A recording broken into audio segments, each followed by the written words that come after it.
you know that your service dog is ready to work? Well, today I'm going to show you the 3 quick tests that you can use to ensure that your dog is ready to pay attention and succeed at public access work. So let's get started.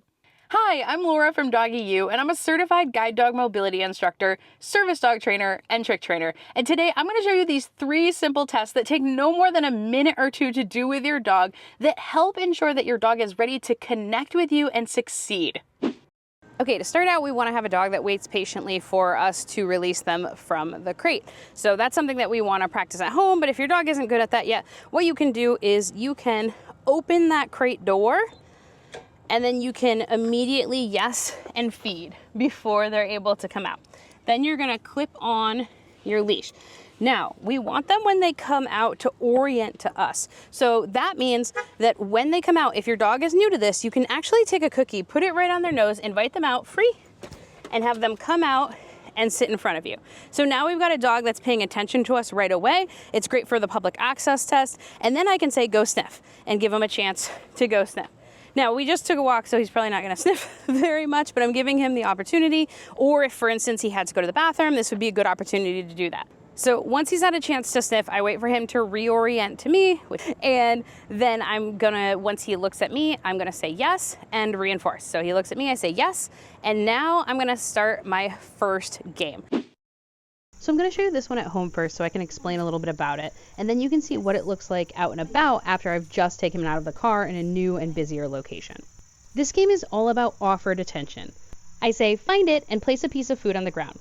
My dog will eat it, and then I want them to immediately look back up at me as soon as they're finished eating, at which point I'll mark them looking at me with find it and place another piece of food on the ground.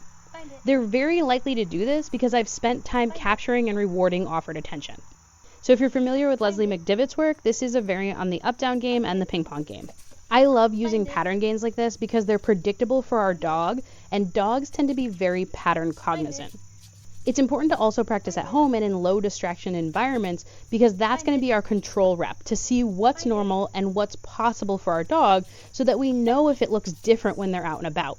This will give you information about whether your dog is stressed, overwhelmed, or distracted in a new environment. Okay, let's see it in real life. So my first game is he looks at me, yes, find it, find it, find it. And what I'm looking for, find it, is low latency. As soon as he find it, eats that treat, he looks back up at me, find it. Once I've got that for 5 reps, find it, I'm going to put one to the side, find it, and to the other side, find it. Find it, find it, find it, find it. Excellent, good boy. Then I'm going to do a cue that he knows. So I'm going to see if we can do a hand touch pattern. Touch, touch, touch, touch. Yes, good boy. So once I have low latency, I have a dog that is on me, ready to go. We're going to do test number 2. Test number 2 is, will he load into his harness on his own? So we have taught him to load into a harness. If the dog does not load into the harness, they are not ready to work. This is him opting in. So I'm going to hold out my harness. He walks into it. Yes. Now he doesn't have to like shove his head through. Different dogs are going to be different with this, but he needs to come towards me and opt into the harness. So I'll just show you that again, or vest, sorry. So I'm going to hold it up. Yes. He loads himself. That means we're ready to go. I'm going to clip it on. Yes. Good job, buddy. Now I drop that leash. Fetch it up. Good boy. All right.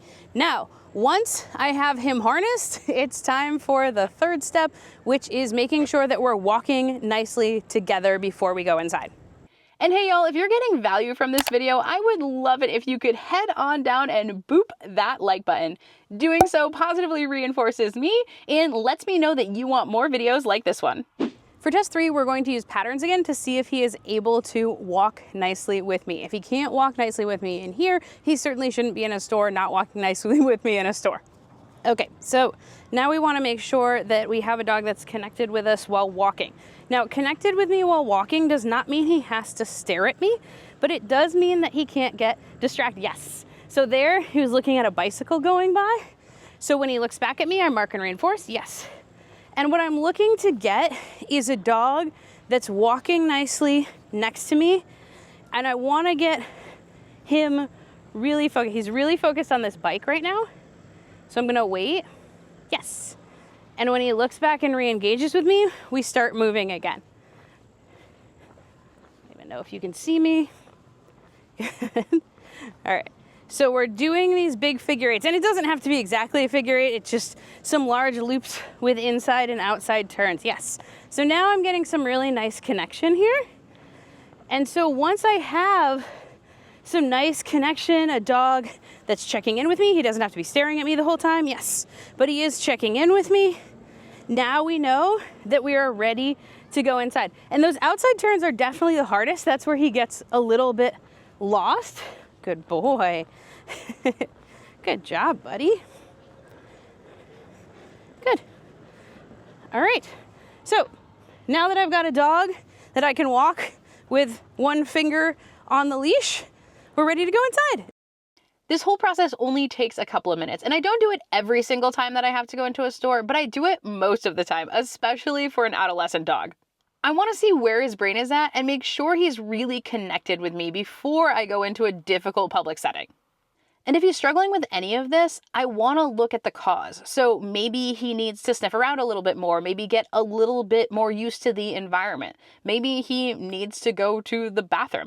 Or maybe we've overfaced him a bit and we've brought him into an environment he's not capable of being attentive in yet. And we need to bring him to an easier location, get connected with him there, and then come back to this environment on a different day when he's had more experiences under his belt.